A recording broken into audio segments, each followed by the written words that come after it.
کیا لون لے کر عمرہ جا سکتے ہیں؟ تو دیکھیے اگر لون بلا سودی ہے تو ہاں بالکل لے کر جایا جا سکتا ہے، لیکن چونکہ آپ مالی طور سے ابھی اس لیول پر نہیں پہنچے، آپ پہ فرض تو نہیں ہوا، لیکن اگر کسی کو خواہش ہے علماء لکھتے ہیں تو جائے،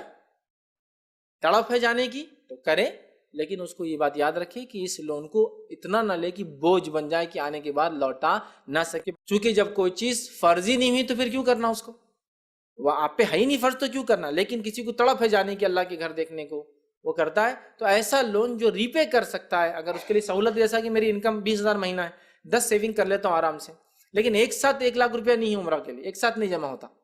میں کسی سے لون لیتا ہوں اور کہتا ہوں بھائی باقی 10 منتھس میں آپ کو ری پے کر دوں گا، اور آسان ہے اس کے لیے ماشاءاللہ، پھر کر دے،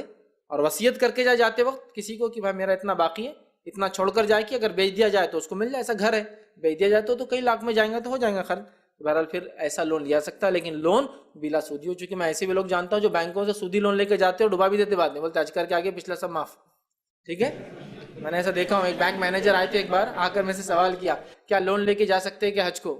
ٹھیک ہے، اور ایک اسٹیٹ بینک کے مینیجر تھے وہ، میں نے کہا بالکل نہیں جا سکتے، تو اور وہ غیر مسلم تھے، بولے ایک مسلمان میں لون لے کر گیا 2 لاکھ روپے، میں نے بھی بولا کہ دھارمک کام کرا دیا، اب آ کے بولتا میرا سب معاف ہو گیا، بولے پچھلے اب سود نہیں دے سکتا دیکھو، تو اب مدل بھی گیا اور سود کچھ بھی نہیں دے رہا ہے بولے، تو میں نے کہا کورٹ کیس ڈالو اس پر اور لے کے آؤ اس سے، کوئی احسان کرنے کی ضرورت نہیں، ایک تو حج کو ایسا جانا اس نے اپنے نفس سے ظلم کیا، پھر ڈبانے کی نیت سے اور سودی لون، توبہ توبہ توبہ، اتنی بڑی بات ہے نہیں، بولے بول رہا پورا پچھلا معاف ہو گیا، بولے میرا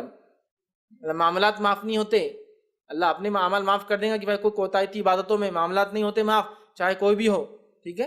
تو پھر سمجھ میں آیا اس کے بعد تو ایسا نہ ہو، تو آپ بلا سودی لون اگر کوئی دیتا ہے جس کو آپ ری پے کر سکتے آسانی سے، یا آپ چلے جائیں انتقال وہاں بھی ہو جائے تو آپ کا اتنا ورثہ ہے کہ وہ ادا ہو سکتا ہے، تو پھر لینے میں انشاءاللہ کوئی حرج نہیں، لیکن آپ پر ابھی عمرہ اور فرض واجب نہیں ہو تو کیوں کرنا، لیکن کوئی جانا چاہے شوق کی بنیاد پر تو بہرحال ایسا کر سکتا ہے۔